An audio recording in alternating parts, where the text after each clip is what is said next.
Vale, entonces bienvenidos a todos. Qué gusto verles una vez más. Y hoy estamos para continuar nuestro estudio, como cada semana, ahora estamos en el libro de Éxodo y nos corresponde la porción Baera.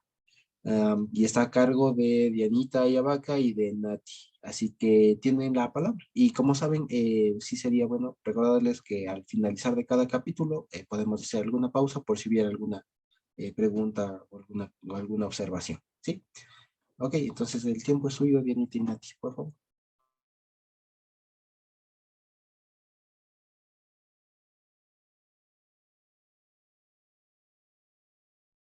Oh, oh.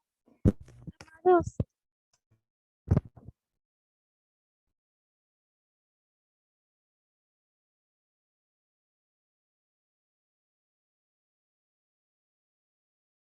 Nati, no te escuchamos.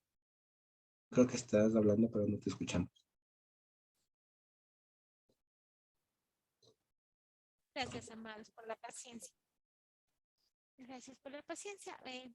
Para, para mí ha sido una gran bendición el poder estudiar esta parashá.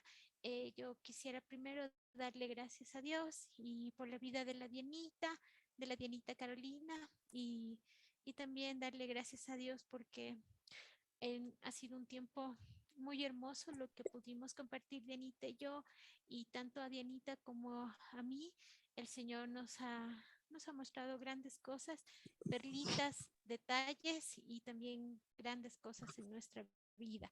Así que primero yo quisiera que me permitan hacer una oración para poderle agradecer al Señor por toda la abundancia que nos ha dado. Amado Señor, gracias, querido Dios, porque siempre eres bueno, porque tu misericordia nos ha acompañado en este tiempo. Señor, te doy gracias y te bendigo por la vida de Dianita Carolina, Padre, por la vida de todos de mis hermanos también, de su familia, de su mamá, de sus hermanas. Querido Dios, yo te pido, Señor, que este día todo lo que tú nos has permitido aprender, Señor, con Dianita podamos transmitirle a los hermanos, Señor, con humildad, porque somos solamente esos labios, Señor, que queremos decir solo tu palabra, Señor, y solo lo que tú quieres que digamos. Alabamos tu nombre, Señor, porque han sido días preciosos, Padre, atribulados, pero llenos de gracia, Señor, de parte tuya, y bendecidos, Señor, porque la abundancia de tu palabra, Señor, hace que nuestro corazón se vuelva de carne, Padre Santo, sensible a tu palabra solamente por la gracia y solamente por tu voluntad, amado Señor, has hecho en nosotros la obra, Señor. Bendecimos tu nombre en el poderoso nombre de Yehoshua HaMashiach. Amén. Amén. Ahora sí, ahora sí. Ah, Sí, ¿Me perdón, escuchan? Nati, está un poquito, sí está bien bajo el volumen. Ya. No te escuchamos muy bien. Ah, un minutito, ya le voy a arreglar. Ok. Perdón. Lo siento. Ya, entonces la parasha que nos tocó a Dianita y a mí se llama la parasha Vaera. La palabra Vaera tiene la traducción como y fui visto, y va desde Éxodo 6:2 a Éxodo 9:35. Hemos tomado la versión Reina Valera para el estudio. Ya, y dice, Éxodo 6:2. Habló todavía el Elohim a Moisés y le dijo, yo soy el Señor, y fui visto a Abraham, a Isaac y a Jacob como el Shaddai, mas en mi nombre el Señor no me di a conocer a ellos. Eh, También establecí mi pacto con ellos de darles la tierra de Canaán, la tierra en que fueron forasteros y en la cual habitaron. Asimismo, yo he oído el gemido de los hijos de Israel, a quienes hacen servir los egipcios, y me he acordado de mi pacto. Por tanto dirás a los hijos de Israel, yo soy el Señor, y yo os sacaré de debajo de las tareas pesadas de Egipto, y os libraré de su servidumbre, y os redimiré con brazo extendido y con juicios grandes, y os tomaré por mi pueblo y seré vuestro Dios, y vosotros sabéis que yo soy el Señor vuestro Dios, que os sacó de debajo de las tareas pesadas de Egipto, y os meteré en la tierra para la cual alcé mi mano jurando que la daría a Abraham, a Isaac y a Jacob, y yo os daré por heredad, yo el Señor. En este párrafo nosotros hemos podido ver que dice primero que habló todavía el Elohim a Moisés, es decir, un mensajero le dijo a Moisés estas palabras, le leyó el edicto diciéndole yo soy el Señor. También vimos que se muestra como el Shaddai que significa que es Dios que es suficiente. Es como que poniendo, asentando que fue visto a Abraham, fue visto el Señor como el Shaddai. También podemos notar que el Señor a partir en el verso 6, el hermano Eric toma de referencia desde el verso 6 y nos muestra que el Señor va a hacer 7 acciones con el pueblo. Entonces, desde el verso 6 en adelante dice, y los sacaré, y los libraré, y los redimiré, y los tomaré, y yo seré, y los meteré, y les daré por herencia. Es decir, aquí relata todo lo que el Señor va a hacer con su pueblo. Adicional a esto, nosotros también hemos podido ver que la Haftará se conecta de una manera preciosa con la Parashá. Y en la Haftará, que es desde Ezequiel 25-26 hasta Ezequiel 29, habla el verso 28, Ezequiel 28, 25, 26, dice, así ha dicho el Señor, cuando recoja la casa de Israel de los pueblos entre los cuales está esparcida, entonces me santificaré en ellos ante los ojos de las naciones, y habitarán en su tierra, la cual di a mi siervo Jacob, y habitarán en ella seguro, y edificarán casas, y plantarán viñas, y vivirán confiadamente, cuando yo haga juicios en todos los que despojan en sus alrededores, y sabrán que yo soy Dios. Lo que nos pareció hermosísimo de la Haftará es que el Señor en este verso tiene un plan, como arriba señalaban en los versos 6, y los sacaré, trataré con ellos. Y el fin o la herencia que el Señor nos deja, el pacto que el Señor nos da, es que Él será nuestro Dios y nosotros seremos su pueblo. Y a más abajo, a diferencia del pueblo de Israel, para la tierra de Egipto es diferente. Es diferente también, dice lo siguiente en Ezequiel 29:14, dice, y volveré a traer los cautivos de Egipto y los llevaré a la tierra de Patros, a la tierra de su origen, y allí será un reino despreciable. Es decir, que el fin del pueblo de Egipto, en lugar del fin que tiene la tierra de Israel, es despreciable. Es decir, ellos no van a heredar la tierra. Esto nos pareció muy importante que hiciera referencia y lo quisimos poner en estos primeros versos porque así como haciendo una referencia de que el Señor trata a su pueblo y a los que no son su pueblo de manera separada, y a los que son su pueblo tienen un fin, a pesar de que el proceso de refinamiento sea un poco doloroso, el fin es que nosotros heredaremos la tierra celestial. En cambio, para los que no son del Señor, el fin de ellos es que serán un reino despreciable. Es decir, no estarán en la tierra celestial. Ahora sí, volviendo al verso objeto de nuestro estudio, el verso 9 dice, de esta manera habló Moisés a los hijos de Israel, pero ellos no escuchaban a causa de la impaciencia de espíritu y de la dura servidumbre.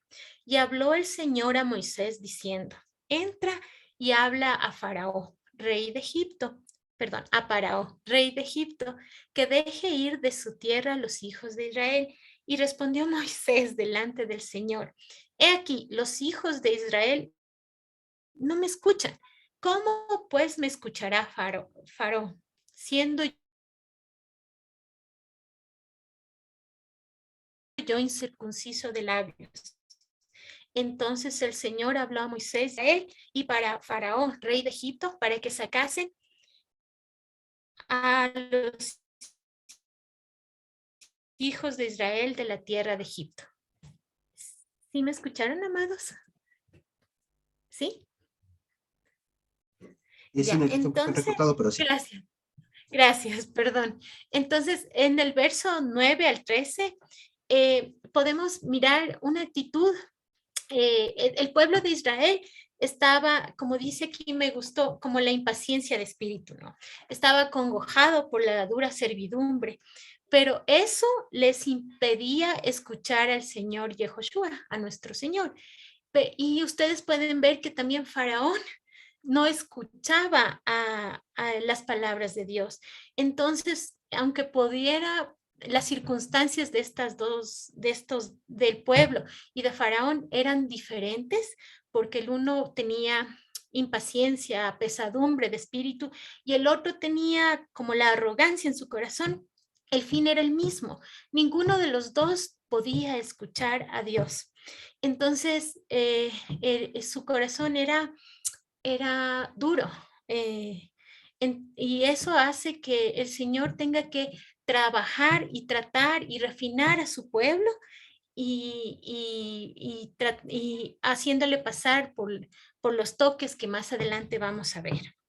Entonces, esta parte nos pareció bastante importante diciendo que haciendo la comparación con estas dos actitudes que tienen, que al parecer no se asemejarían, pero sí se asemejan en la tristeza de que no pueden escuchar las palabras del Señor. Voy a leer ahora el verso 14. Y los jefes de las familias de sus padres, los hijos de Rubén, el primogénito de Israel. A ver, estos son los jefes de las familias de sus padres. Los hijos de Rubén, el primogénito de Israel, de Israel, Anoc, Faluk, Hezrón y Carmi. Estas son las familias de Rubén. Los hijos de Simeón, Gemuel, Jamín, Ohad, Jaquín, Sofar y Saúl, hijo de una cananea. Estos son las familias de Simeón. Estos son los nombres de los hijos de Leví por los linajes. Gersón, Coat y Merari. Y los de la vida de Leví fueron 137 años. Los hijos de Gersón, Libni, Simeí por sus familias. Y los hijos de Coab, Anram, Ishar, Hebrón y Uziel. Y los años de la vida de Coab fueron 133. Y los hijos de Merari, Malí, Musi, estas son las familias de Leví por sus linajes. Y Anram tomó por mujer a Yocabet, su tía, la cual dio a luz a Aarón y a Moisés. Y los años de la vida de Anram fueron 137 años. Los hijos de Ishar, Coré, Nefec y Sicri. Los hijos de Uziel, Misael, Elzafán y Sitri. Y tomó Aarón por mujer a Elizabeth, hija de Aminadab, hermana de Nazón, la cual dio a luz a Nadab, Abiú, Eleazar e Itamar. Y los hijos de Coré, Ashir, Elcana y Abisaf. Estas son las familias de los coreitas. Y Eleazar, hijo de Aarón, tomó para sí las hijas de Futiel, la cual dio a luz a Fines. Estos son los jefes de los padres de los levitas por sus familias. Aquí, amados, yo me permití poner un anexo donde ustedes podrán observar el nombre de todos de los jefes de familia con su significado. Lo que me pareció a mí hermoso, y también cuando ustedes lo lean, ustedes podrán asimilarlo también, que cada uno de estos nombres tienen un significado bastante hermoso que hacía como referencia a lo que va a suceder más adelante. Entonces yo les invito también para que ustedes puedan leer y acordarse de la historia de cada una de las personas, lo que les va a acontecer, y pueden ver también que sus nombres tienen referencia a lo que ellos hicieron en el desierto también. Eso por una parte. Ya. Ahora voy a leer el verso 27. Este es aquel Aarón y aquel Moisés a los cuales el Señor dijo: sacad a los hijos de Israel de la tierra de Egipto por sus ejércitos. Estos son los que hablaron a Faraón, rey de Egipto, para sacar de Egipto a los hijos de Israel. Moisés y Aarón fueron estos. Cuando el Señor habló a Moisés en la tierra de Egipto. Entonces el Señor habló a Moisés diciendo: yo soy el Señor. Di a Faraón, rey de Egipto, todas las cosas que yo te digo a ti. Y Moisés respondió delante del Señor: he aquí, yo soy incircunciso de labios. ¿Cómo pues me va a oír Faraón? Vamos a leer Éxodo 7. Ya. Ahí de pronto, gracias Nati, de pronto Ay, alguna pregunta perdón, para, gracias. sí, Sí. por si hay algún comentario o pregunta. Sí, entonces, por si hay algún comentario y pregunta, de pronto alguien. ¿Sí? ¿No? Vale. Y si no, ¿lo puedes poner por favor al inicio, Nati? Ya. Que Nati un Aquí. par de cosillas. Sí, gracias. En el versículo 2 no dice el Elohim, y solamente dice Elohim nomás. Ok, gracias. Sí, eso lo primero que le vi. Luego, en el versículo 13, puedes ponerle, por favor. Aquí está. Muchas Ya. gracias. Dice, entonces el Señor habla a Moisés y a Aarón, y no es tanto esto de les dio órdenes, ¿no? Ahí aparece el verbo tzaf, o sea, ustedes se acuerdan, ¿no? Oye, tzaf, que es de donde viene la palabra mitzvah o mitzvot, lo que Ajá. traducimos los mandamientos, que son también las competencias o las virtudes del Señor, ¿se acuerdan? Así Ajá. que ahí lo que está diciendo no es tanto que les dio órdenes, como que si les dio, ¿qué diga? Como tareas, que les dio tareas respecto a los hijos de Israel y de Faraón, sino más bien que Dios les capacitó en relación a Israel y en relación a Egipto. Capacitó. Exacto, les capacitó, porque en ellos se saben incapaces. Eso dicen, yo soy incircunciso de labios, o sea, ¿qué pueden hablar estos labios humanos? La palabra del Señor. Entonces, ante la incompetencia humana, porque eso es normal, ese es el estado que todos venimos de no ser capaces, quiero decir, no tener en nosotros esa habilidad de comprender y mucho menos de hablar, de proferir la palabra del Señor. Entonces, el Señor lo primero que hace es decirles, pues no se preocupen, aquí el que va a hablar soy yo, así que aquí ustedes están capacitados para esto. Y lo bonito de Aarón y de Moisés es de esta dualidad, porque acuérdense que no todos tienen esta función, ¿sí? Hay quienes, como Moisés y Aarón, tuvieron un llamado, una capacitación en relación a los hijos de Israel y a alguien de afuera. Hubo otras personas que tuvieron capacitación solo para los hijos de Israel. Y hubo otras personas que tuvo capacitación solo para personas de afuera. Por ejemplo, Pablo se dio cuenta de eso. Pablo no fue enviado a los judíos, como se suele decir, ¿no? Sino él se sabía apóstol a los gentiles. Esa era su capacitación. Si es que él hubiera querido operar en otro ámbito que no le correspondía, no estaba capacitado para ello. ¿Sí me explico? Entonces, esto es muy importante porque a veces uno piensa que las labores o las tareas que el Señor nos puede encomendar o que podemos desarrollar dentro del reino son lo que uno tiene buen deseo y no necesariamente, ¿sí? Hay que siempre estar súper seguros para lo que el Señor nos capacita. Un buen ejemplo, o más dicho, el mismo buen ejemplo es el de Pablo y Bernabé. ¿Se acuerdan ustedes? Que cuando van a decir ahí en Hechos 13, si no estoy mal, cuando dicen, bueno, ¿a quién enviamos? Y Ruach HaKodesh habla y dice, envíame a Pablo y a Bernabé, y les ponen las manos y les envían para una tarea específica, ¿vale? Hay que estar muy conscientes de eso. No es nomás de que porque la Biblia dice vayan y prediquen, hay que salir a predicar a lo loco. No, hay que estar primeramente seguros y conscientes de que el Señor previamente nos ha capacitado.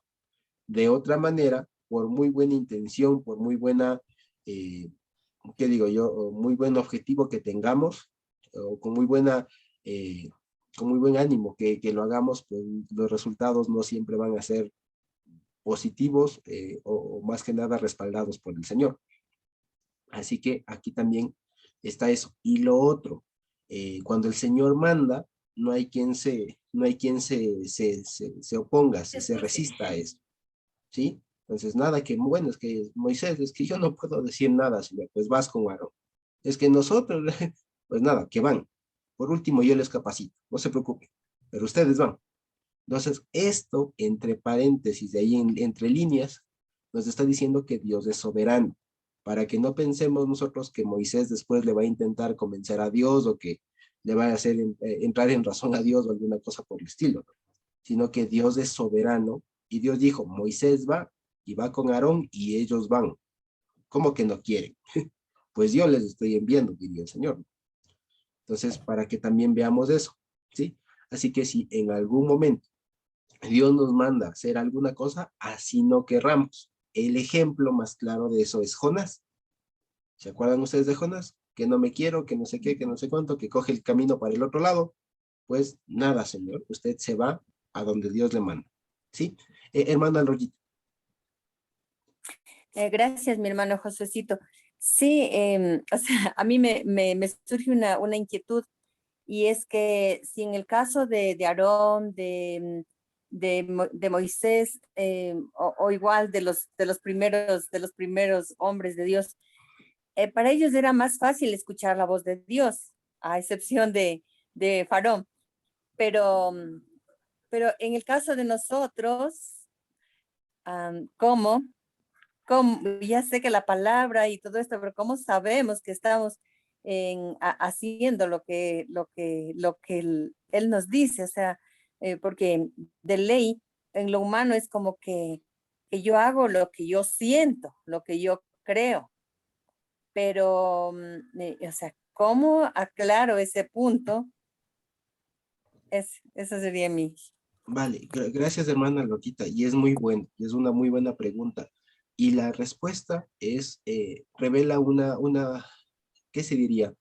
Una necesidad de lo que se llamaría la iglesia actual, y es que no hay institución, no hay una institucionalidad, porque lastimosamente por no haber esa institucionalidad de la iglesia, por no haber autoridades reconocidas, fijas, puestas por el Señor, es que la gente o las iglesias incluso hacen eso, lo que sienten. Entonces sienten hacer algo y se lanzan sin antes consultar.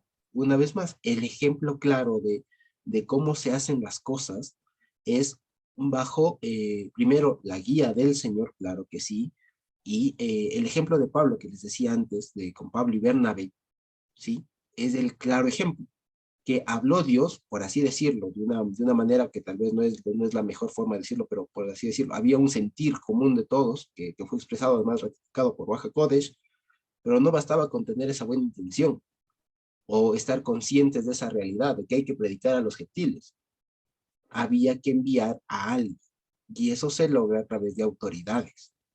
Y eso es lo que lastimosamente ahora no tenemos, o no las da ahí como tal, ¿sí? Así que siempre, siempre, siempre que nosotros tengamos alguna intención de estas, no es que hay que hacerlo porque me nace, ¿sí? Puede ser algo muy bueno, muy, muy loable, si ustedes quieren, muy, muy caritativo, pero siempre, siempre es bueno consultar con las autoridades. Ese es el filtro, digamos, que el Señor nos ha puesto, consultar con las autoridades que tenemos. Si son mujeres, por ejemplo, si son mujeres casadas, por ejemplo, lo primero es el marido, el esposo, después los que ha puesto dentro de la congregación. Siempre es bueno consultarlo, ¿sí? Lastimosamente, como les digo, por no haber autoridades dentro de la iglesia, es que a veces se termina haciendo lo que buenamente se siente. Y miren ustedes que a veces eso pasa a niveles más grandes.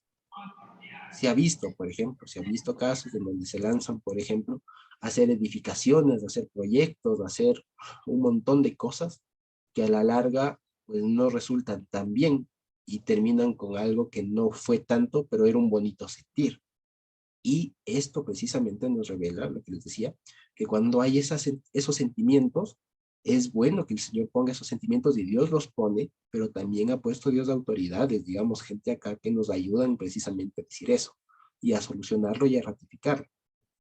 ¿Sí? De tal manera que cuando tengamos un bonito sentimiento o algo que pueda ser muy loable y todo lo demás, no estamos solos, no somos autónomos.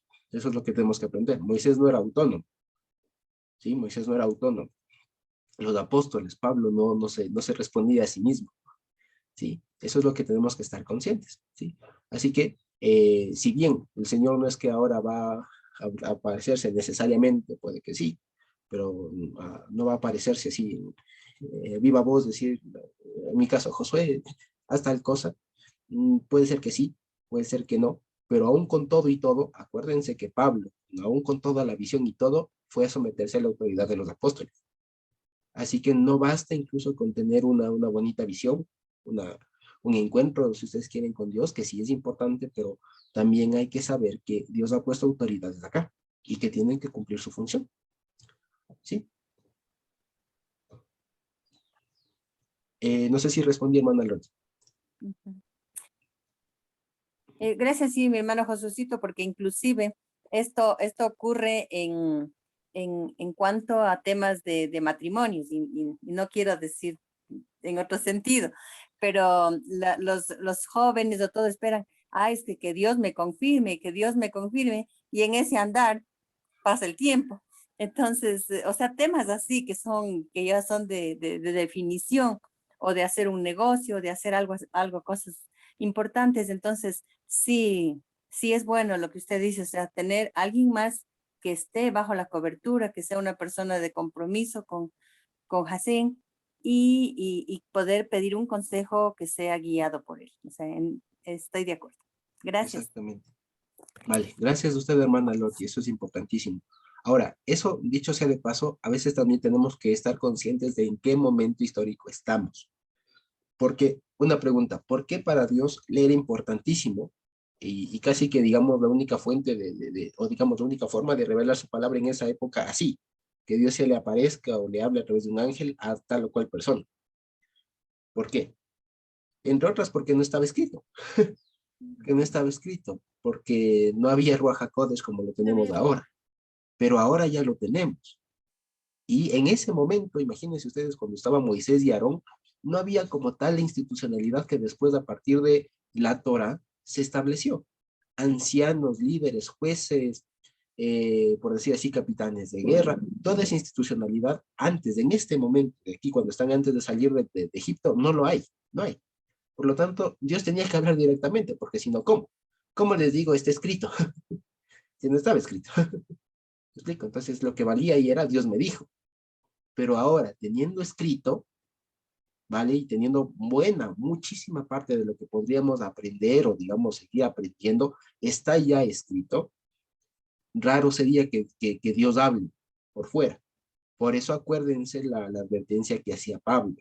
Si nosotros, incluso un ángel viene y les anuncia otro evangelio diferente al que ya habían escuchado, no le hagan caso. ¿Sí? Así que también es importante estar consciente del momento histórico en el que estamos nosotros.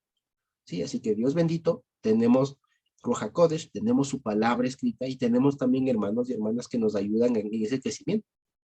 ¿Sí? Así que no estamos solitos. Si estuviéramos solos en el desierto, entonces seguramente tal vez Dios nos hablaría. Pero no estamos en esas condiciones. No estamos en las condiciones de Aarón y Moisés. Sí, estamos en otras condiciones. ¿Sí? Mejores a las de ellos. Y eso lo dice la Biblia. Estamos en unas mejores condiciones que las de ellos, así que estamos en esa situación y hay que desenvolvernos delante de eso. Vale, entonces creo que con eso podemos pasar al capítulo 7, siempre y cuando no haya alguna otra pregunta. Gracias. Vale, gracias, Nati. Aquí ya volviste. Capítulo 7, sí, ya volví. Y el Señor dijo a Moisés, he aquí, yo te he puesto como Elohim para Faraón, y tu hermano Aarón será tu profeta. Tú dirás todas las cosas que yo te mande, y Aarón tu hermano hablará a Faraón, para que deje ir de su tierra a los hijos de Israel, y yo mostraré la dureza del corazón de Faraón, y multiplicaré en la tierra de Egipto mis señales y mis maravillas, y Faraón no os oirá. Mas yo pondré mi mano sobre Egipto y sacaré a mis ejércitos, mi pueblo, los hijos de Israel de la tierra de Egipto, con grandes juicios. Y sabrán los egipcios que yo soy el Señor, cuando extienda mi mano sobre Egipto y los saque a los hijos de Israel en medio de ellos. E hizo Moisés y Aarón como el Señor les mandó. Así lo hicieron. Era Moisés de 80 años y Aarón de 83 años cuando hablaron a Faraón. Lo precioso de aquí es que el Señor ya, aquí ya dice en estos versos lo que va a hacer y la respuesta, como el Señor ya lo conoce todo, y la respuesta que va a tener Faraón en cuanto a la solicitud que le dicen que deje ir al pueblo de Egipto. Entonces el Señor ya proféticamente, Él ya dice que solamente con mano fuerte y con las señales y las maravillas va a sacar a su pueblo de Egipto. Y aquí también cabe recalcar que ya señala la parasha anterior. Me parece que la hermana Lorgita preguntó acerca de Aarón, que por qué es como Aarón se escondió en la matanza a los niños. Entonces, en esta partecita, en este versículo 7, ya nos aclara que Moisés tenía 80 años y Aarón 83 años, es decir, Aarón era mayor que Moisés. Voy a seguir en el verso 8. Habló el Señor a Moisés y a Aarón diciendo, si Paró os respondiere diciendo, mostrad milagros, dirás a Aarón, toma tu vara y échala delante de Faraón para que se haga tamín, que podríamos entender que podría ser un lagarto, un cocodrilo o en su defecto un dragón. Vinieron pues Moisés y Aarón a Faraón e hicieron como el Señor lo había mandado. Y echó Aarón su vara delante de Faraón, de sus siervos, y se hizo lagarto. Entonces, y se hizo también como lagarto. Entonces llamó también Faraón a sus sabios y hechiceros e hicieron lo mismo.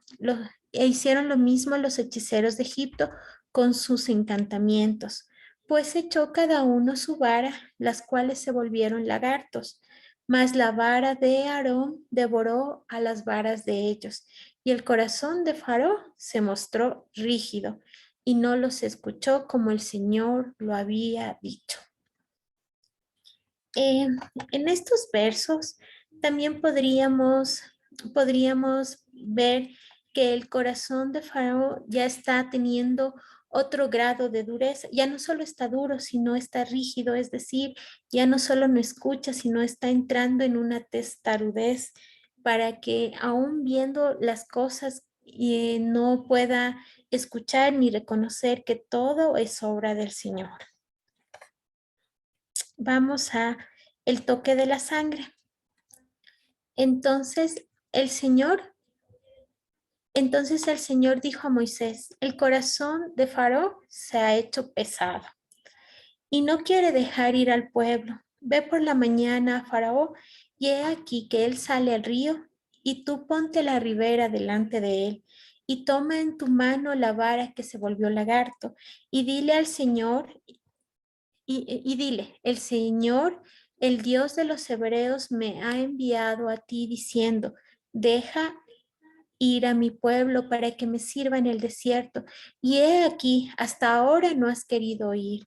Así ha dicho el Señor, en esto conocerás que yo soy el Señor.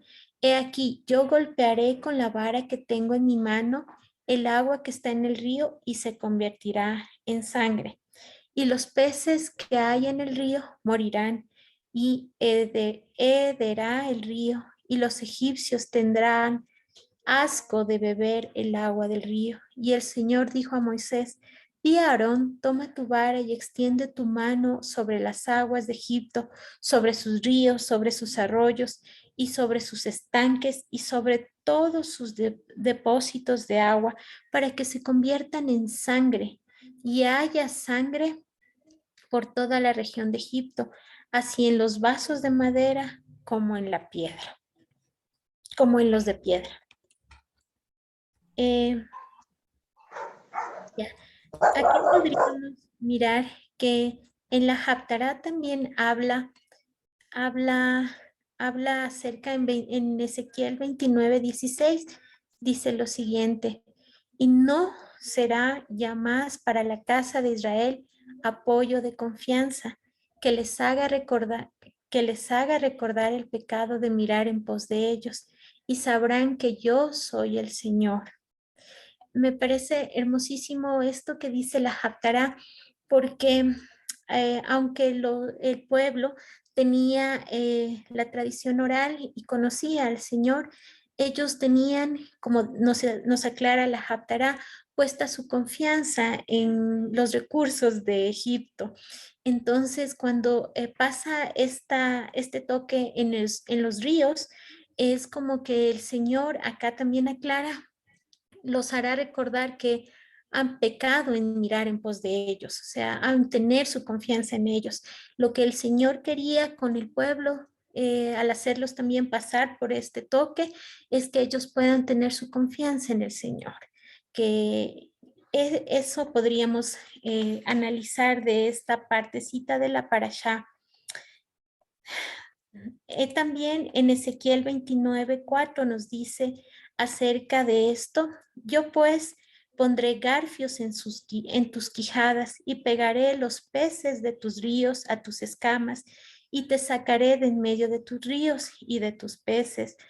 De tus ríos saldrán pegados a tus escamas y te dejaré en el desierto a ti y a todos los peces de tus ríos. Sobre la faz del campo caerás y no serás recogido ni serás juntado. A las fieras de la tierra y a las aves del cielo te he dado por comida. Ese es el juicio que dice en contra de los egipcios, ya que para ellos el río Nilo era era como la fuente de sus recursos. Voy a leer el verso 20.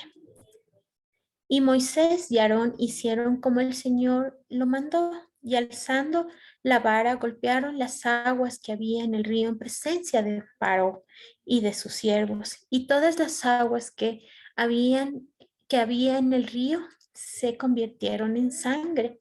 Asimismo, los peces que habían en el río murieron, y el río se corrompió tanto que los egipcios no podían beber de él, y hubo sangre por toda la tierra de Egipto. Y los hechiceros de Egipto hicieron lo mismo con sus encantamientos, y el corazón de Faraón se mostró duro y no escuchó como el Señor lo había dicho. Y Faraón se volvió y fue a su casa y no dio atención tampoco a esto. Y en todo Egipto hicieron pozos alrededor del río para beber, porque no podían beber de las aguas del río. Y se cumplieron 7 días después de que el Señor hirió el río. Podríamos ver que arriba ya dice que el corazón del faraón se hizo pesado, y esto lo podemos ver cuando toda la nación estaba teniendo una situación tan terrible, estaban sin agua, y dice la escritura que no dio atención y se fue a su casa. Es decir, no le importó el sufrimiento de los egipcios, ni el suyo propio. Y dice también aquí, no registra que Faraón llegó y habló con Moisés y Aarón y les pidió que les quitara esta señal que había sido hecha, sino más bien dejó que pasen 7 días lo que pasó con el agua. Entonces, haciendo más evidente no solo ya la dureza, sino la pesadez de corazón de Faraón. Eso es con el Éxodo 7, amados. Gracias, Nati. De pronto, alguna pregunta que podamos tener. Y yo les pediría que prestemos bastante atención con las relaciones que ha hecho Nati, y le ha hecho muy bien, bendito Dios por eso, con la Haftará, porque en realidad es de eso, va por ahí, ¿sí? Iba quería más bien comentar algo a propósito de que Nati, pues muy bien lo sacó a colación con la Haftará. Recordemos que la Haftará, una de las razones que tiene es poner el énfasis eh, correspondiente en la porción. De tal manera que siempre me llamó la atención esto, de que por lo general, y así lo hemos estudiado también en años pasados, que las plagas no son otra cosa sino juicios a determinadas deidades de Egipto. ¿De acuerdo? ¿Se acuerdan que hemos dicho eso? Que se va contra cada deidad y cada deidad. Pero más allá de eso, lo que me llamó mucho la atención es que es, una vez más, ¿en qué sentido se está utilizando la palabra juicio? ¿Qué entendemos cuando se dice que está juzgando a los dioses? Porque sentenciándoles no está. Si me explico, sentenciándoles no está. Entonces es un juicio, ¿en qué sentido? Porque ¿quién es que ya les condenó? A los dioses, ¿no? Todavía no. Y lo que dice antes en el capítulo 6 es que él iba a librarlos con brazo extendido y con mishpatim de dolim. ¿Se acuerdan? Con procedimientos grandes. Así que lo que está haciendo aquí, la forma como debemos, además de entender todo esto, es si bien que son juicios, porque, a ver, a veces esto cuando ya se comprende que es una relación de ese tipo, o sea, digamos, una actuación de parte del Señor respecto de ciertas deidades de Egipto, que dicho sea de paso, en algunas es muy complicado relacionarlo con una en específico, en otras es más fácil. Pero más allá de eso, lo que estamos viendo es que es un debido proceso de parte del Señor todo esto. Es un debido proceso de parte del Señor y en dos sentidos, ¿vale? El primer ámbito de acción de parte del Señor con estos mishpatim es hacia su pueblo, de decirles, yo soy el que les voy a librar. ¿Perdón? Ay, sí, sí, sí, concordaba contigo diciendo que son en dos sentidos. Ajá. Exacto, gracias, Nati. Entonces, y el segundo es en contra de Faraón y todo lo que él representa, que es el debido proceso, más que nada, que está haciendo aquí con Faraón, es poniendo en evidencia al enemigo. Y eso es algo súper importantísimo, ¿vale? Porque no se puede sentenciar a nadie sin que primero se le haya demostrado de lo que es culpable.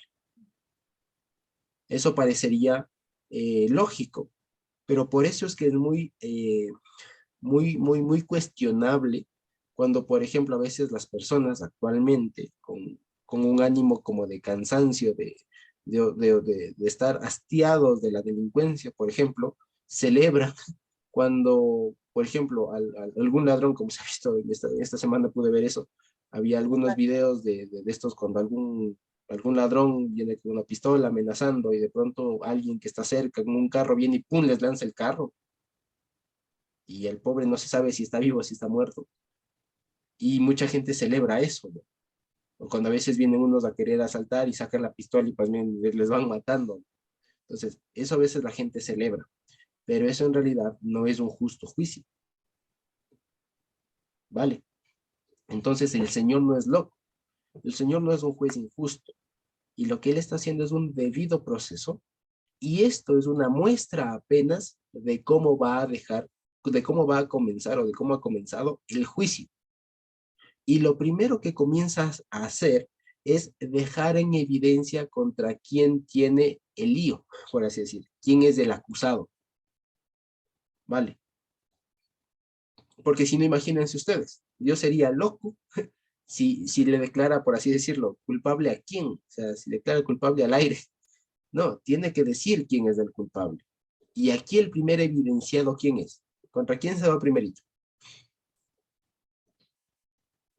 En esta porción, ¿contra quién se va?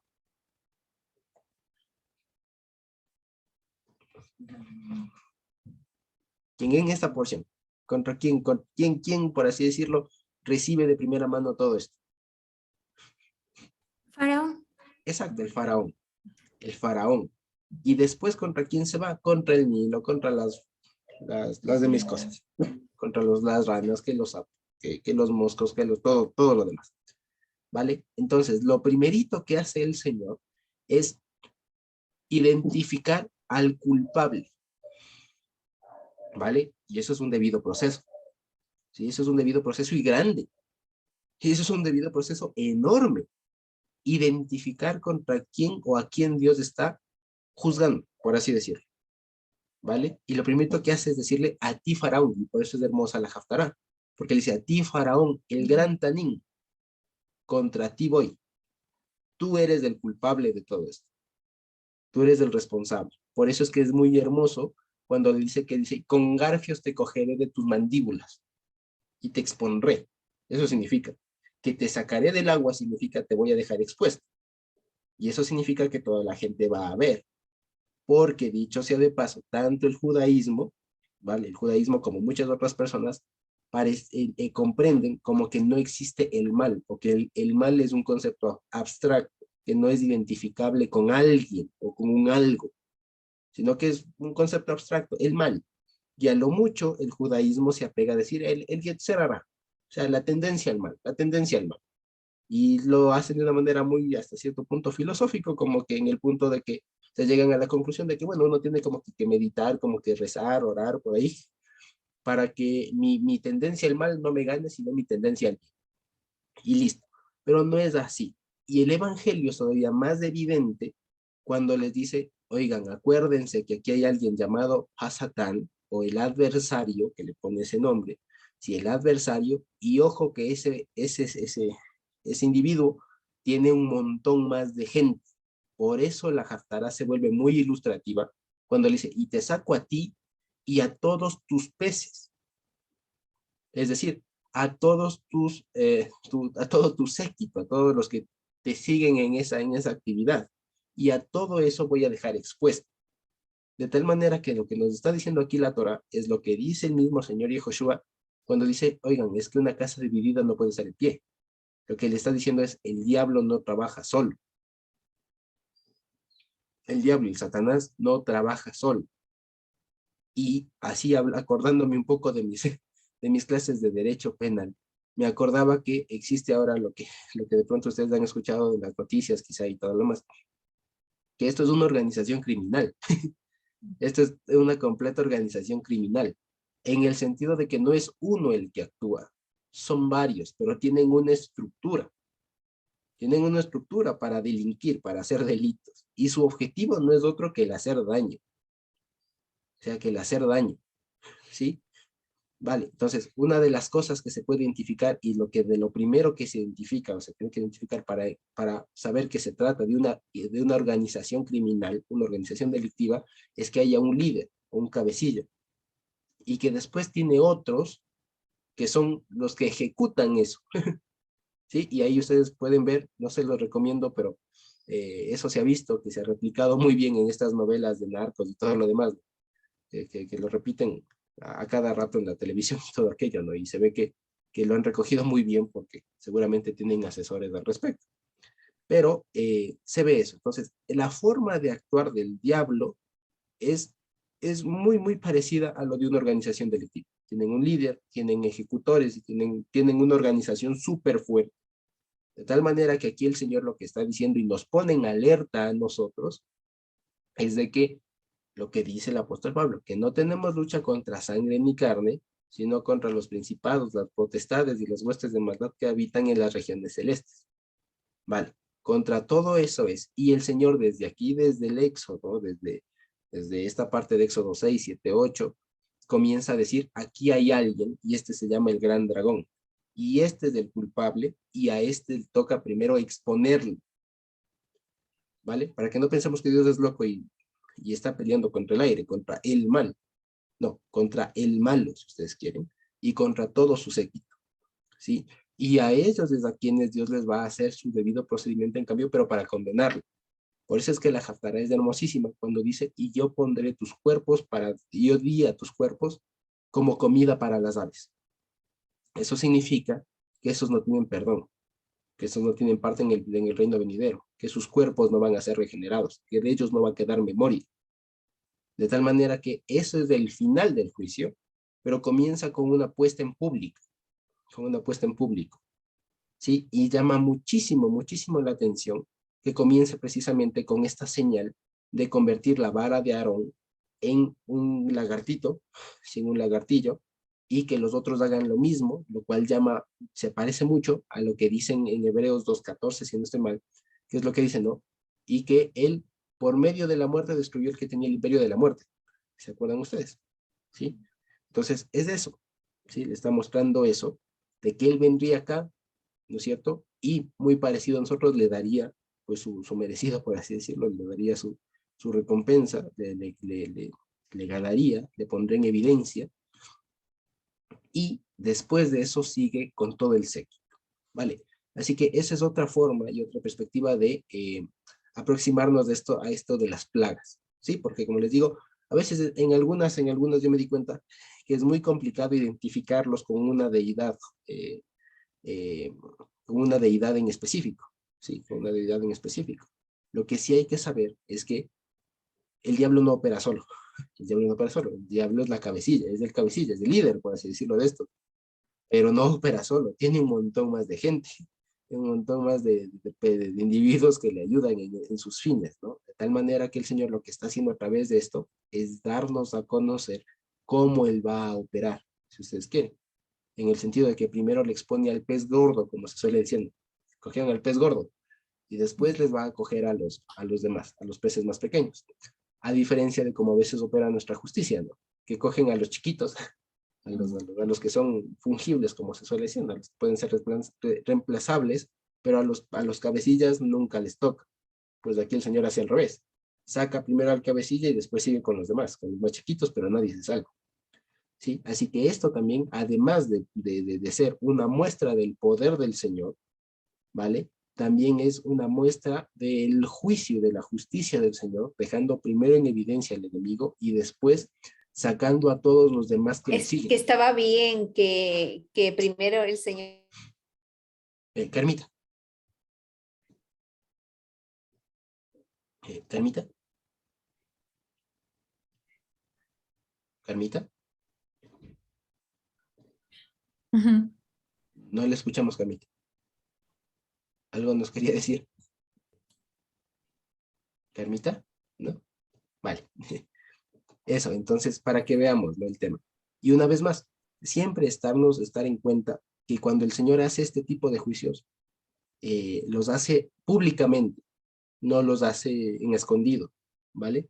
Así que para que no pensemos de pronto que seguramente el Señor en nuestros días, ojalá en nuestros días venga Él pronto, y si nos toca ver esto, vamos a evidenciar, vamos a ser testigos de esos juicios, de cómo exponga el diablo. Ahora, imagínense ustedes que delante de este mundo, de esta sociedad tan globalizada y todo, el Señor le exponga y todo el mundo sepa y quede en evidencia, si no ha quedado ahí en evidencia a través de todo el mundo, pero le exponga y le diga, este es. O sea, este es el que estaba aquí. Este y toditos los demás. O sea, este es. Y a este le voy a juzgar. O sea, eso es una cosa impresionante que, no, que a veces no nos ponemos a pensar un ratito. Pero imagínense ustedes que ante los ojos del mundo, de toda la sociedad y todo, de los que se creen cualquier cosa, le saque y le diga, este es. Este es. Y a este le vamos a juzgar. Y no está solito. Y miren todo lo demás. Y comience a revelar toda la podredumbre que en realidad estaba en el mundo. ¿Se imagínense ustedes todo eso? Entonces, ese es el gran poder del Señor, ¿sí? Y lo que nos enseña a nosotros es que, pues, a salir de eso, de ahí a replantearnos mucho en dónde nos estamos apoyando, porque eso también es el tema de la Haftará. Porque las primeras plagas, como sabemos, que se acuerdan del año pasado que habíamos visto que no se deberían llamar plagas, sino las maravillas del Señor, porque en ningún lado se llama plaga, las maravillas del Señor, tienen el sentido, las primeras, de hacerles caer en cuenta a los hijos de Israel de que en dónde se están apoyando, de que no se tienen que apoyar ni en el Nilo, ni en el gran cocodrilo ni en ninguno de sus súbditos.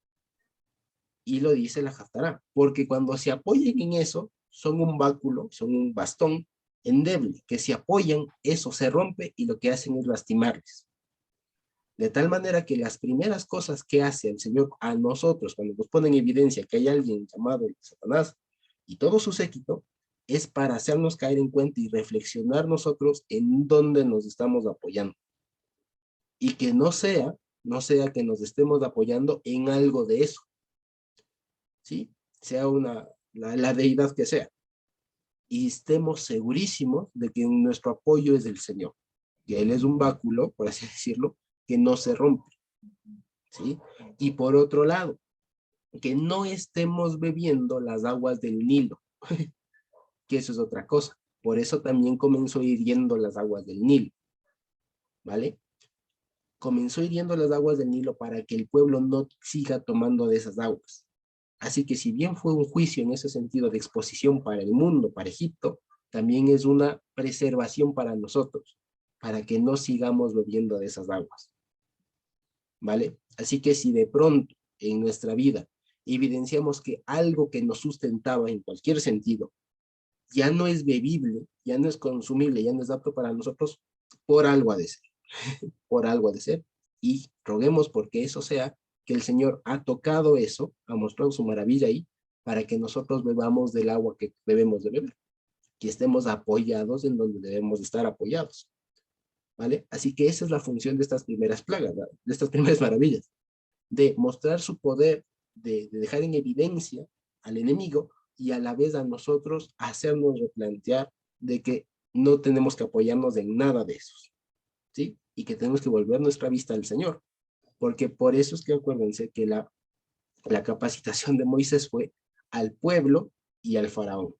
Las primeras plagas, si bien las sufrió Egipto, pero también las sufrió Israel, para que tengamos un shock, así digamos, un sacudón, como se suele decir, para que reaccionemos y digamos, a ver, es que estoy mal, estoy bebiendo de las aguas estas que están podridas, estas no nutren, estas me hacen daño, ¿vale? ¿Sí? Entonces, eso es lo que tenemos que poder ver de aquí. Y con esa perspectiva, les invito a que podamos seguir leyendo la porción, siempre y cuando no haya alguna otra pregunta.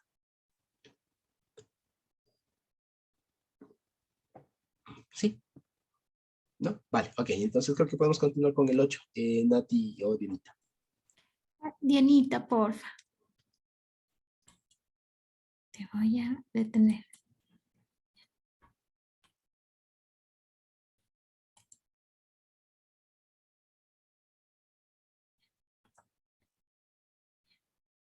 Ahora vemos. Ya, muy bien. Entonces, bueno, continuando con Éxodo 8, es el toque de las ranas. Y dice, entonces el Señor dijo a Moisés, entra en presencia de Faraón y dile, el Señor ha dicho así, deja ir a mi pueblo para que me sirva. Y si no le quieres dejar ir, he aquí yo castigaré con ranas todos tus territorios. Y el río criará ranas, las cuales subirán y entrarán en tu casa, en la cámara donde duermes, y sobre tu cama, y en las casas de tus siervos, en tu pueblo y en tus hornos, y en tus artesas. Y las ranas subirán sobre ti y sobre tu pueblo, y sobre tus siervos.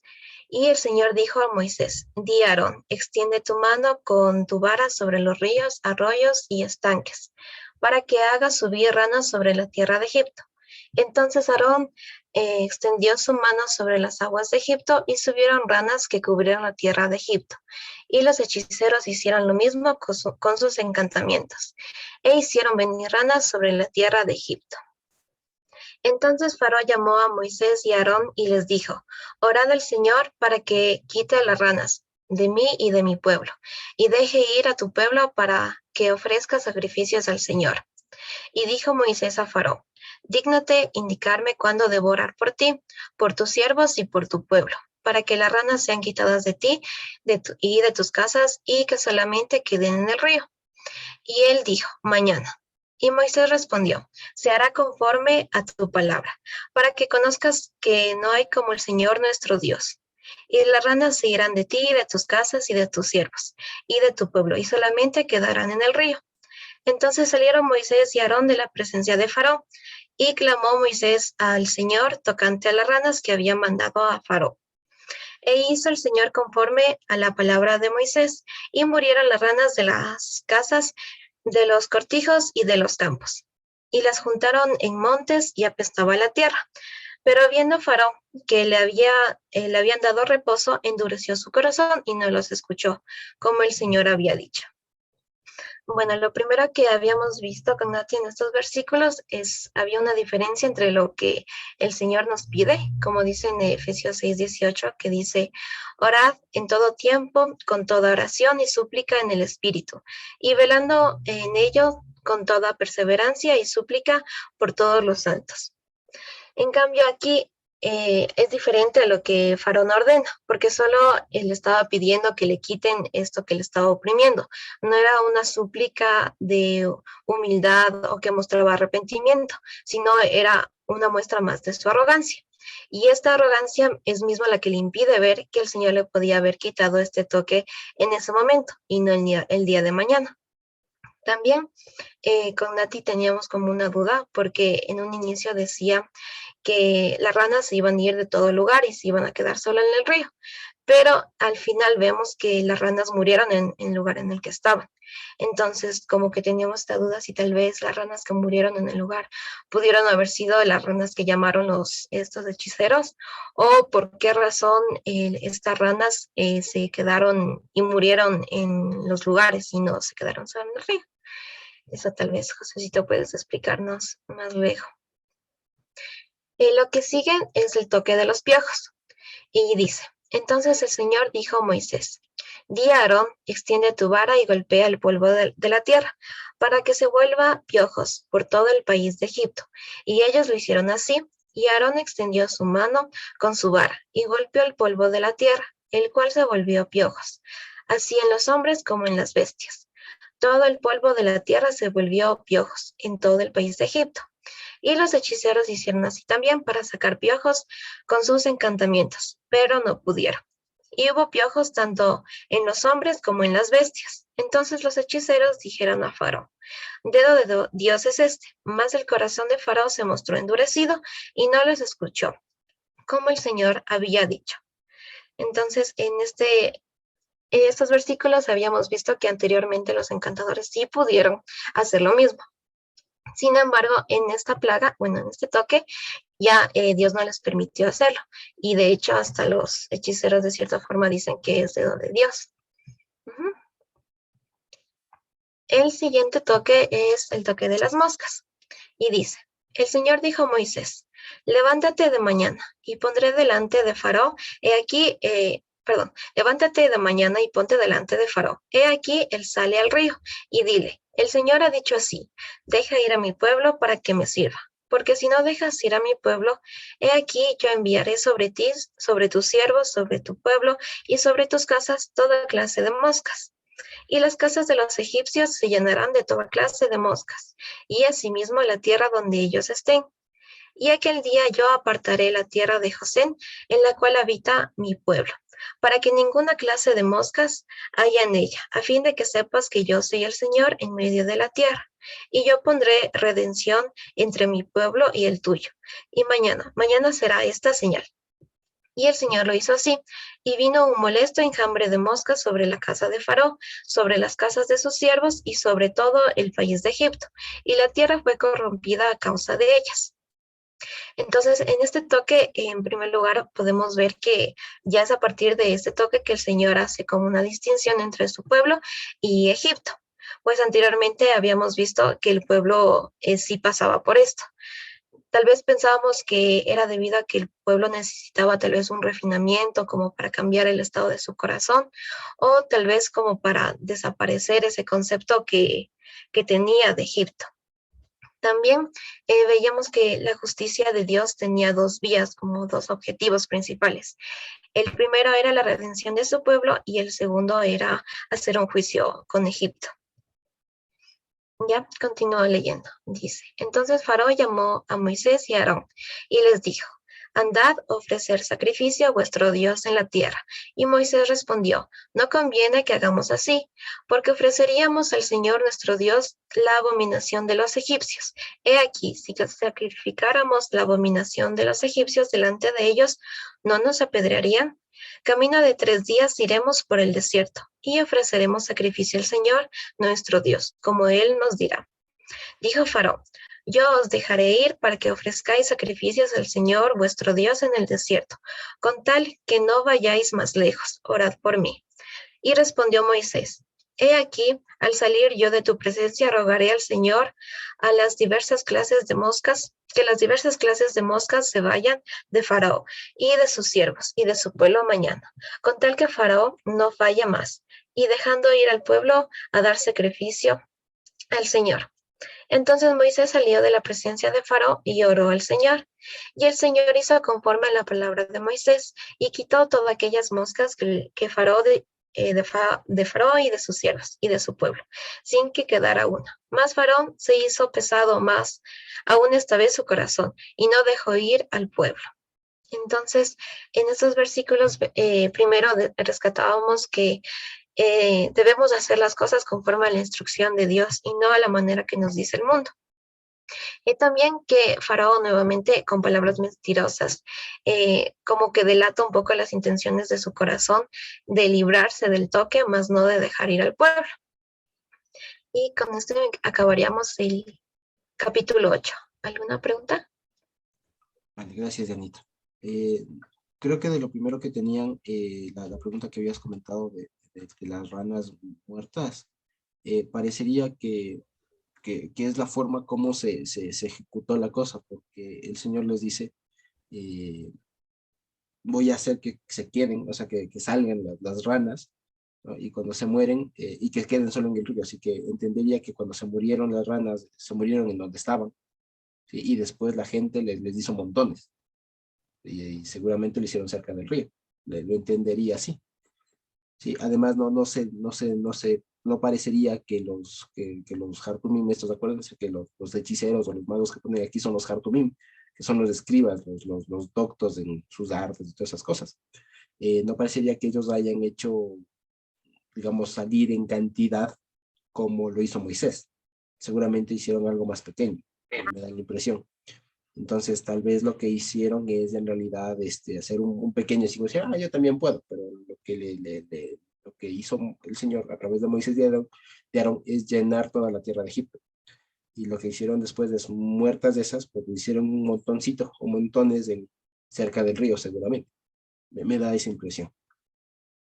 ¿Sí?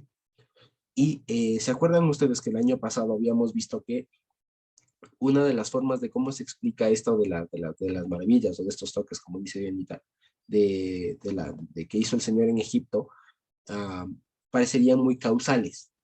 ¿Se acuerdan ustedes? Parecían muy causales. Porque si vemos hasta aquí, uno diría, pues claro, cuando se ensucia el río, porque lo primero que dirían es, bueno, sangre, sangre, sangre, sangre, no se hizo sangre. Seguramente se hizo rojizo, ¿no es cierto? Y dicen claro, analizando dicen claro, lo que pasa es que en el Nilo, en su cauce más alto, hay tierra que es rojiza, y cuando hay un derrumbe, alguna avalancha no, algún derrumbe, algún deslizamiento de tierra de estas por arriba, entonces baja el agua roja. Entonces lo que se hizo es verse el agua roja, y eso fue lo que se entendió como la plaga de sangre, ¿no? Lo que sí llama la atención es que en cambio eso no se explica con el tema de las estanques y todo aquello. Entonces, en todo caso, como para que, ¿cómo se explica? Pues, ¿cómo se explica? De una manera muy causal. Entonces, dicen, claro, una vez sucio el río, lo que causa es que salgan las ranas de su hábitat. Y una vez que salen las ranas, se mueren las ranas, lo que se ocasiona, ¿qué es? Que se abunden los moscos. ¿Sí? Entonces, dicho sea de paso, la plaga de piojos, eso me acuerdo que lo vimos del año pasado, no es de piojos. La plaga que ponen de piojos es de mosquitos, pero unos mosquitos muy finitos, muy menuditos. ¿Se acuerdan que habíamos puesto el ejemplo de la arenilla y que nuestra hermana Milita nos había explicado que era la arenilla, ese mosquito súper finito que cuando van en enjambre son una cosa muy molesta, ¿no? Entonces, no era de mosquitos chiquitos. Vale, entonces era de eso, de mosquitos, más que de piojos, porque por lo general se suele decir los piojos, ¿no? Como esos animalitos de aquí que están en la cabeza. No, era de mosquitos. Y la siguiente plaga que dice que es de moscas, en realidad es de enjambres. No dice de moscas, dice enjambres. ¿Sí? Así que puede haber sido tanto de cualquier animal, insecto, que se organice en manera de enjambre. Puede ser tanto una mosca como las domésticas, ¿no? Las moscas domésticas, las del plátano, etcétera, las que de vez en cuando se ven por la casa, hasta puede ser, por ejemplo, un enjambre de abeja o de estas cosas. Parecería que no son de estas últimas porque no se da evidencia como de que lastimaban en ese sentido como lo haría una avispa o una oveja, pero sí de las moscas más grandes, puede ser un enjambre en todo caso. Ahora imagínense ustedes la tierra de Egipto llena de enjambres de moscas, ¿no? De enjambres. O sea, una cosa ahí, además de lo antihigiénico, bacterias y todo que permite todo eso, ¿no? Vale, entonces, una vez más, lo que sí vemos es que me di cuenta que si bien esto es causal, sí, eso es un evento muy concatenado, son eventos concatenados, secuenciales. Entonces, y esto es muy bonito porque es que así es el juicio. Cuando uno, de pronto, no sé si ustedes han visto, cuando hacen estas investigaciones de estas organizaciones criminales, lo que se hace es ver el cabecilla y después ver con quién más, y se sigue viendo con quién más y sigue saliendo otro, y sigue otro, y sigue otro, y sigue otro, y sigue otro, ¿no? Entonces, más o menos desde esa la forma como el Señor está ejecutando aquí su primer paso, digamos, de juzgarles a estos, que es ponerles en evidencia. Entonces, le ponen en evidencia al grande, ¿no? Y después dice, y salió otro, y después de este, pues también está el otro, y también está el otro, y también está el otro, y también está el otro. ¿Vale? Entonces, como para que también veamos en ese sentido, y no nos cojan en curva cuando nos digan, pero es que eso es súper causal. O sea, no, es que es obvio, no, eso es obvio, nada que Dios estaba haciendo las cosas, es que el río se contaminó y después lo demás siguió su orden natural de cosas. Para que no nos cojan en curva, también tenemos que saber que la Biblia, además de ser un libro histórico, es también profético, es también doctrina de parte del Señor, es de enseñanza, es palabra viva. De tal manera que a la vez que nos está enseñando cosas que pasaron, hechos de historia, también nos está enseñando cosas de la mente del Señor, de cómo Él funciona. ¿Vale? Así que para que no nos cojan en curva cualquier persona que de pronto quiera echar por debajo esta cosa así con argumentos muy simples, ¿no? Entonces lo que se le dice es, no, esto es más profundo que lo que parece. Esto no es como cualquier literatura, no es cualquier cuento que se le para cualquier persona, ¿no? No es un bestseller. No es un bestseller, no es cualquier cosa que puede cualquier persona leer, no. Para leer y entender esto, el requisito es tener Ruach HaKodesh. Y para tener Ruach HaKodesh es que tienes que ser nacido de arriba. Así que de ahí se entiende que cualquier persona puede decir lo que quiera al respecto de esto, pero acá lo entendemos con Ruach HaKodesh, ¿vale? Entonces, para que veamos también este tema que sí hay cierta causalidad, y sí la hay. Hay causalidad, pero por cuanto Dios está ejecutando su juicio y está desarmando, como se dice, ¿no? Está desarticulando una banda delictiva. Pues está haciendo el Señor acá, está desarticulando la banda delictiva del Satanás y toda su gente. Está haciendo eso, está desarmándole y lo primero que está haciendo es poniéndole en evidencia. ¿Sí? Vale, creo que es eso. ¿Sí? Ok, creo que podemos seguir. Ok, entonces seguimos con Éxodo 9, que es el toque del ganado.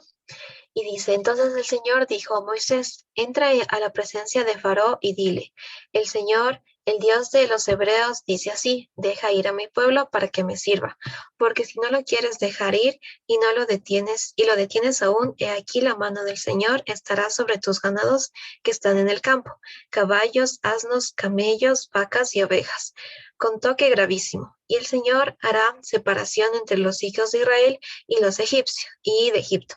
De modo que nada muera de todo lo de los hijos de Israel. Y el Señor fijó plazo diciendo, mañana hará el Señor esta cosa en la tierra. Al día siguiente el Señor hizo aquello y murió todo el ganado de Egipto, más del ganado de los hijos de Israel no murió uno. Entonces el Señor envió entonces Faraón envió y he aquí que del ganado de los hijos de Israel no había muerto uno. Mas el corazón de Faraón se hizo pesado y no dejó ir al pueblo. Entonces, este toque también lo podíamos ver relacionado con la Haftará en Ezequiel 29:8, que decía, por tanto, así ha dicho el Señor, he aquí que yo traigo contra ti espada y cortaré de ti hombres y bestias, haciendo referencia justamente al toque del ganado.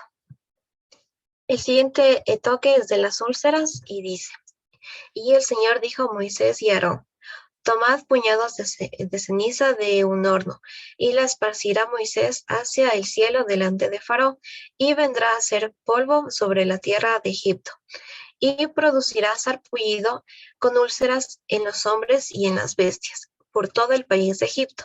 Y tomaron ceniza del horno y se pusieron delante de Faraón, y la esparció Moisés hacia el cielo.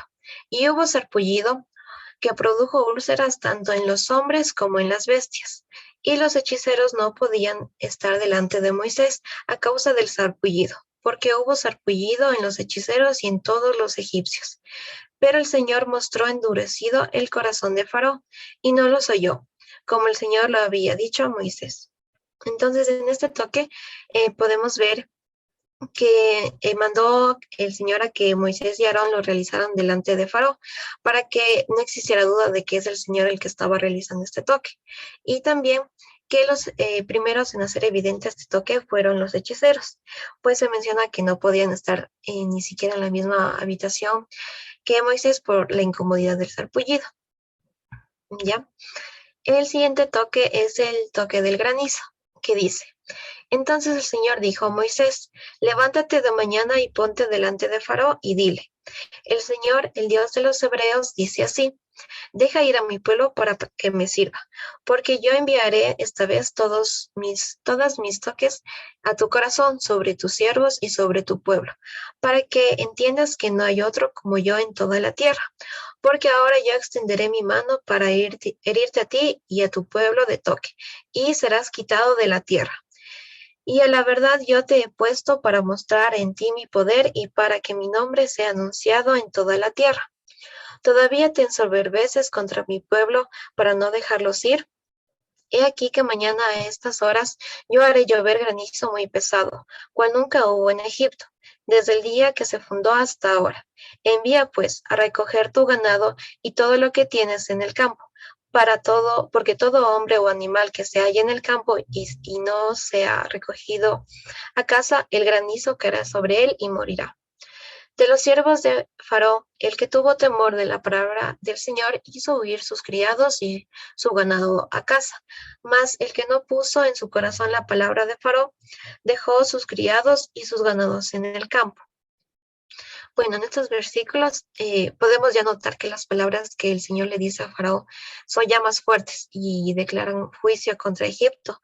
Ya está, en esta parte dice que serás quitado de la tierra, que podría ser también referencia a la tierra celestial, que ya le está diciendo la sentencia de que ya será quitado de la tierra celestial. Y también que el Señor en su inmensa misericordia anuncia el toque y también les da una forma de escape, pero solo los obedientes, los que tuvieron temor del Señor, hicieron caso y pudieron tener justamente salvación y no murieron ni sus criados ni su ganado. Ya, continúa leyendo el 22 y dice: y el Señor dijo a Moisés: extiende tu mano hacia el cielo para que venga granizo en toda la tierra de Egipto, sobre los hombres y sobre las bestias, y sobre toda la hierba del campo en el país de Egipto. Y Moisés extendió su vara hacia el cielo, y el Señor hizo tronar y granizar, y el fuego se descargó sobre la tierra, y el Señor hizo llover granizo sobre la tierra de Egipto. Hubo pues granizo y fuego mezclado con el granizo, tan grande cual nunca hubo en toda la tierra de Egipto, desde que fue habitada. Y aquel granizo hirió en toda la tierra de Egipto todo lo que estaba en el campo, así hombres como bestias. Asimismo, destrozó el granizo toda la hierba del campo y desgajó todos los árboles del país. Solamente en la tierra de José, donde estaban los hijos de Israel, no hubo granizo. Entonces Faraón envió a llamar a Moisés y Aarón y les dijo: he pecado esta vez. El Señor es justo y yo y mi pueblo impíos. Orad al Señor para que cesen los truenos de Dios y el granizo, y yo os dejaré ir y no os detendréis más. Y le respondió Moisés: tan pronto salga yo de la ciudad, extenderé mis manos al Señor, y los truenos cesarán, y no habrá más granizo, para que sepas que del Señor es la tierra. Pero yo sé que ni tú ni tus siervos temeréis todavía a la presencia de Dios. El lino, pues, y la cebada fueron destrozados, porque la cebada estaba ya espigada y el lino en caña. Mas el trigo y el centeno no fueron destrozados, porque eran tardíos. Y salió Moisés de la presencia de Faraón fuera de la ciudad, extendió sus manos al Señor y cesaron los truenos y el granizo, y la lluvia no cayó más sobre la tierra. Y viendo Faraón que la lluvia había cesado y el granizo y los truenos, se obstinó en pecar y se hizo pesado su corazón, el de él y el de sus siervos. Y el corazón de Faraón se mostró endurecido y no dejó ir a los hijos de Israel, como el Señor lo había dicho por medio de Moisés. Entonces, bueno, en esta plaga también veíamos que esto que Faraón dice que pecado esta vez es de nuevo una confesión que no era verdadera, porque Faraón no realizaba lo que el Señor le había mandado, que era dejar ir al pueblo, ¿sí? Y también que, bueno, esta parte de que más el trigo y el centeno no fueron destrozados porque eran tardíos, era un versículo que, bueno, en lo personal sí, a veces lo leía y lo dejaba de lado, pero creo que tal vez está relacionado, tal vez tiene alguna palabra profética, puesto que nosotros somos el trigo y seremos guardados de estos juicios que hará con el mundo. Y también, bueno, como comentario final a modo de resumen, podemos decir que cuando nacemos todos somos malvados. Tenemos este mismo corazón de piedra que tenía el faraón, que era pesado, pero es solo Adonai quien puede circuncidarnos el corazón y quitarnos la dureza, kashet, la rigidez, hazak, y la pesadez, kabed, para darnos un corazón de carne limpia y así establecer una diferencia, que es por pura gracia, entre nosotros, su pueblo y el resto del mundo, como está en Ezequiel 11, del 19 al 20, que dice, y les daré un corazón y un espíritu nuevo, pondré dentro de ellos, y quitaré el corazón de piedra de en medio de su carne, y les daré un corazón de carne, para que anden en mis ordenanzas y guarden mis decretos, y los cumplan, y me sean por pueblo, y yo les sea por Dios, ellos por Dios. Y eso es, hermanos, todo. Con eso se acaba la pareja. Vale, gracias, Yanita, y gracias, Nati. Sería bueno si tenemos preguntas, comentarios. Sí. Y antes de que de pronto puedas dejar de compartir la pantalla, es importantísimo que aquí veamos algo más. Porque acordémonos siempre que la palabra es como un prisma. Sí, ustedes saben lo que es un prisma, ¿cierto? Es ¿cómo se llama esto? Un poliedro, poliedros, ¿no? Ajá, poliedro, Sí, poliedro. ¿Qué es un poliedro? que tiene varias caras. Exacto, tiene varias caras. Entonces, la Torah es como un poliedro. Es decir, depende de qué lado le veamos, vamos a comprender una cosa. Si le giramos, vemos otro. Si le giramos de otro lado, le vemos otro. Si le vemos de acá, vemos diferentes caras.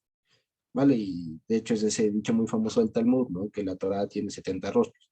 Es decir, tiene tantos aspectos desde el cual se le puede enfocar, según el cual vamos a ir aprendiendo. Y eso es lo que hacen los maestros. Lo que hacen los maestros es enfocar y ayudarnos a ver una cara.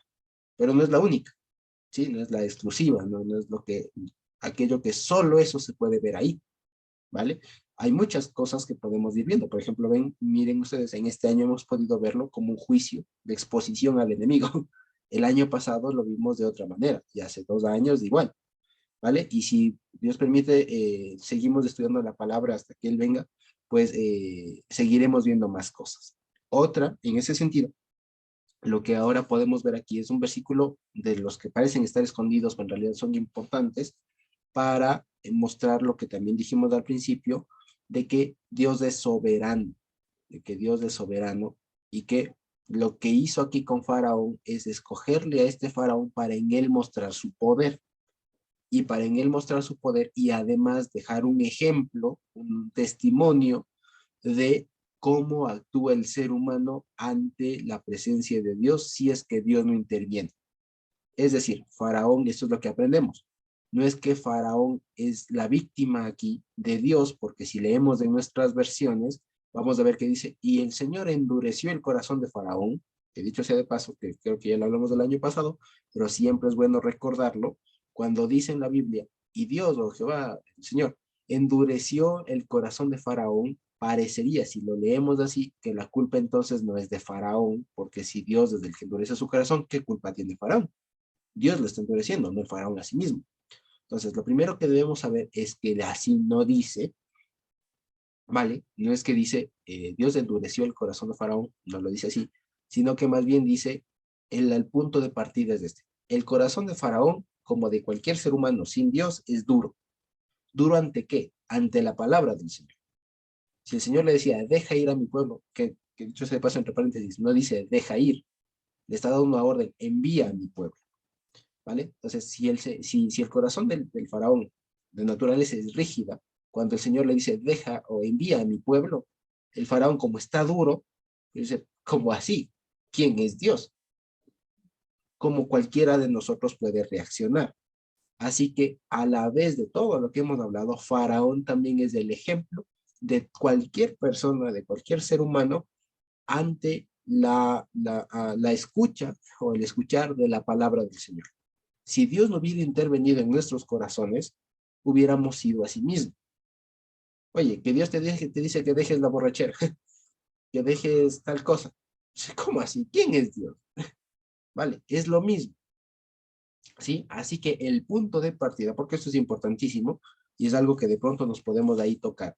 Lastimosamente, desde el punto de vista cristiano, se ha entendido que el ser humano viene de alguna parte, o sea, nace como que si fuera un estado neutro, o sea, ni santo ni condenado, y que en algún punto de la vida decide condenarse o salvarse, y por lo general ese punto lo ubican cuando alguien le predica.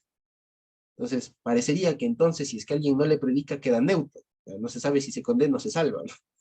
Pero no, lo que dice la palabra es que todos, por cuanto todos pecaron, están destituidos, ¿vale? Y cuando Dios irrumpe en la vida de un ser humano, puede ser niño, puede ser viejo, ¿vale? Entonces Dios cambia el curso de la historia y nos salva. Si Dios no actúa así como obró en nosotros hubiéramos seguido siendo como cualquier persona, negando y siguiendo nuestras concupiscencias, ¿vale? Pero por cuanto Dios irrumpe en ese curso que ya estábamos camino a la destrucción, Dios irrumpe en nuestras vidas y nos salva y nos muestra su Torah, su santidad, es que entonces ahora comprendemos una vez más la soberanía de Dios. Dios al que quiere salva y al que no, no, ¿vale? Y a este faraón Dios lo puso para mostrar cómo se comporta una persona cuando Dios no interviene. Por eso es que él me llama mucho la atención ahora, que él dice, yo pequé, mi pueblo pequé, el Señor es justo, nosotros somos pecadores, pero no tiene la capacidad de arrepentirse. Miren ustedes, no puede, es que Dios no ha actuado en ese corazón. No le ha dado la gracia. Exactamente. No le dio la gracia de arrepentirse. Precisamente, no tiene esa capacidad. No puede. Él dice, sé que estoy haciendo mal, pero por alguna razón no puedo. No puedo. Da orando Moisés. Da orando. Y le quita, y lo que hace su corazón sin intervención divina, lo que hace es, pues, seguir en su terquedad. No, seguir en su dureza. Insistir en su dureza. Porque ese es el corazón humano.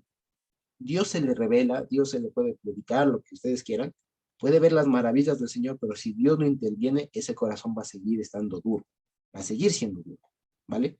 Así que el faraón lo que hace es eso. Ahora, si bien aquí aparecen estas tres palabras, ¿no? Caché, Hazak y Kabef, ¿vale? Y parecería que son como una secuencia, ¿no? A veces tenía mis dudas con esto, porque al principio ustedes se acuerdan que ya Dios le dice, y el corazón del faraón ya está duro, ya está pesado.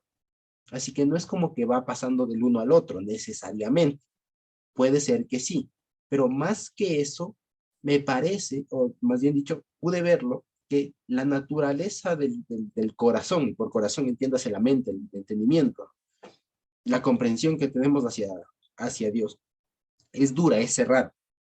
¿Sí? Como cuando a veces dicen, es que esta es cabeza dura.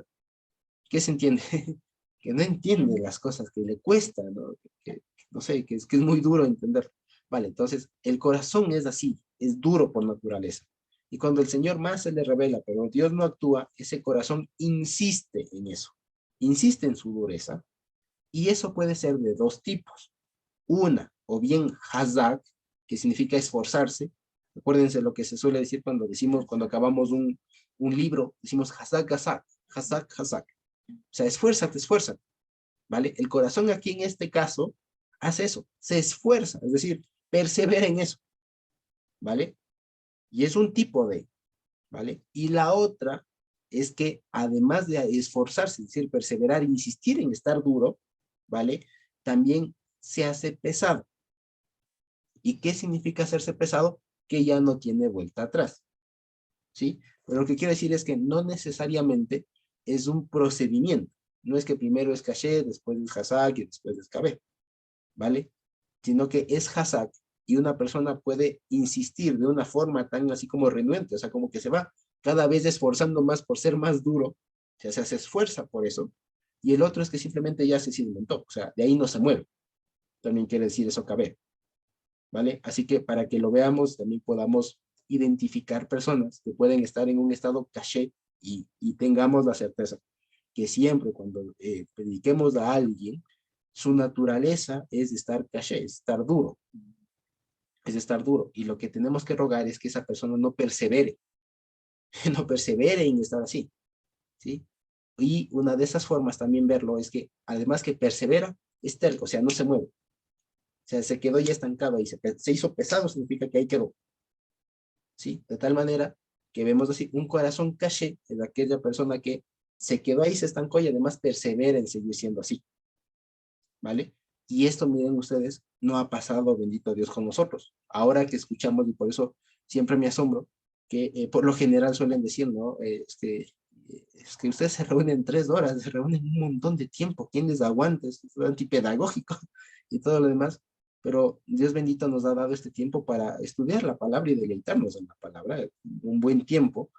Y claro, cuando un corazón está duro, ustedes les hablan la palabra 10 minutos y ya no aguantan. Ya no aguantan, ya es como que ya mucho, hablemos de otra cosa. Pero en cambio, bendito Dios que ha hecho lo contrario con nosotros, en lugar de ser hazak, en ser más duros, más bien hemos sido ablandados, ha sido circuncidado nuestro corazón y ahora perseveramos en la palabra, ¿sí? Y si Dios permita algún rato, como lo practicaban nuestra hermana Lori y los demás hermanos, se reunían desde la mañanita y todo el día hablando de la palabra y en comunión. O sea, Dios permite en algún momento poder volver a hacer eso. Entonces, miren ustedes, para nosotros nos falta el tiempo, nos falta el tiempo y es muy hermoso ver todo esto, ¿no? Entonces, para que identifiquemos el tema, ¿sí? Una vez más, el faraón, además de ser todo lo que habíamos dicho del juicio y todo aquello, también representa al ser humano común y corriente sin que Dios intervenga, ¿sí? Y roguemos porque nuestro corazón no sea así. Y si es que Dios nos da la oportunidad de predicar a alguien, roguemos y estemos orando al Señor de que esta persona no persevere. Y si persevera, roguemos al Señor que le tenga misericordia, ¿sí? Porque lo contrario, cuando la persona se porta como faraón y está dura, o sea, se estanca ahí y persevera en su terquedad, en su dureza, lo que va a pasar es que Dios no dice, ah, bueno, este pobrecito no quiere, bueno, me retiro, como suelen decir, ¿no? Lastimosamente suelen decir que Dios es un caballero. No, porque cuando la persona es terca, lo que le viene es el juicio, ¿vale? Y es aún peor, porque acuérdense lo que dijo el propio Señor, ¿no? A estos que escuchan el evangelio y no lo atienden, aquel castigo más bien dicho, en el día del juicio, el castigo de Sodoma y Gomorra va a ser más tolerable que el que van a sufrir estas personas. Sí, porque si en Sodoma y Gomorra se hubiera predicado el evangelio, capaz y se arrepentían, pero estos no, escuchando el evangelio no se arrepienten. De tal manera que eso es lo que tenemos que orar, ¿sí? Así que si tenemos familiares, amigos, personas cercanas que les podamos predicar, primero roguemos al Señor que nos capacite para ello, que Él nos envíe para ese fin. Y segundo, que la respuesta de ellos y Dios les tenga dentro de los que han de ser salvos para que su corazón no se esfuerce, no persevere en esa dureza que ya está, ¿vale? Y también lo otro, cuando hablemos especialmente con personas que sabemos que su corazón está duro por cuanto Dios no ha actuado en ellos, no podemos hacer más que predicarles, no enseñarles la Torah. Porque la Torah, esto que estamos ahorita viendo, es para el pueblo, ¿vale? Tengamos mucho cuidado de qué decimos, especialmente a estas personas. Miren ustedes, Moisés no le dijo, mira, te voy a demostrar que Dios existe, ¿no? Y va a hacer un montón de argumentos o cosas de ahí, ¿no? Y decir, mira, y Dios te ama. No, no le dijo alguna cosa así, no, no le dijo, ¿no? O no le predicó, digamos, en ese sentido. O no le dijo, mira, es que Dios nos está prometiendo a ti. O sea, no le predicó esas maravillas que son las promesas para el pueblo. Le dijo lo que le tenía que decir, ¿vale? Y a veces esto les digo mucho, les cuento porque lastimosamente ustedes han visto, o seguramente lo están viviendo, ahora la gente ya no es como hace algunos años que era o católica o protestante. ¿Sí me explico? La gente ya no es como que católica y protestante, y el protestante es el raro, el loco y todo lo demás. Ahora hay un montón de cosas. Y ahora hay una apertura muy grande para hablar de temas espirituales. De temas espirituales. Entonces lo he podido ver. Que cualquier persona que nos vea a nosotros con una forma distinta de vivir, una forma distinta de concebir la misma Biblia, de pronto nos invita a conversar o se abre un tema y todo lo más, ¿y tú qué entiendes por esto? ¿Y tú qué entiendes por el otro? Entonces uno a veces comienza a soltar esas perlas que son solo para el pueblo. Entonces hay que tener mucho cuidado de hacer ese tipo de cosas, porque estas perlas son para el pueblo. Al otro, al que es como Faraón, lo que hay que decirle es, mira, si quieres que te cuente, tendrías que arrepentirte de tus pecados primero. Y después conversamos. ¿Sí? A diferencia de cuando hay algún hermano que de pronto está aprendiendo, recién comenzando, o está muy interesado, a veces sí venga y le comentamos todo y le comenzamos a predicar de las maravillas del Evangelio, porque estamos en otro ámbito. En cambio, las personas que vienen con otra intención, que está su corazón duro y que no se van a mover de ahí, ¿qué le hago compartiéndole las maravillas del Señor? ¿Sí me explico? Entonces eso nos lleva una vez más a un estado mayor de madurez para saber qué hablar, con quién hablar, en dónde, y estar conscientes de las cosas. ¿Vale? Entonces creo que ese ha sido el objetivo de esta porción, el hacernos conscientes de varias cosas. ¿Sí? El hacernos conscientes de lo que el Señor está haciendo, de dejar en evidencia al enemigo, y también de saber cómo es el ser humano. ¿Sí? Y que bendito Dios ha hecho su obra en nosotros y no nos hemos portado como el faraón. Y si en algún momento nos quisimos portar como faraón, Dios fue más fuerte y nos doblegó. Y nos humilló y nos circuncidó nuestro corazón, y ahora podemos estar aquí estudiando su palabra y entendiéndola y deleitándonos con esto. ¿Sí? Bendito Dios por todo eso. Entonces creo que, miren ustedes, hemos hecho un estudio bastante dinámico. ¿Sí? Entonces creo que podemos así terminar.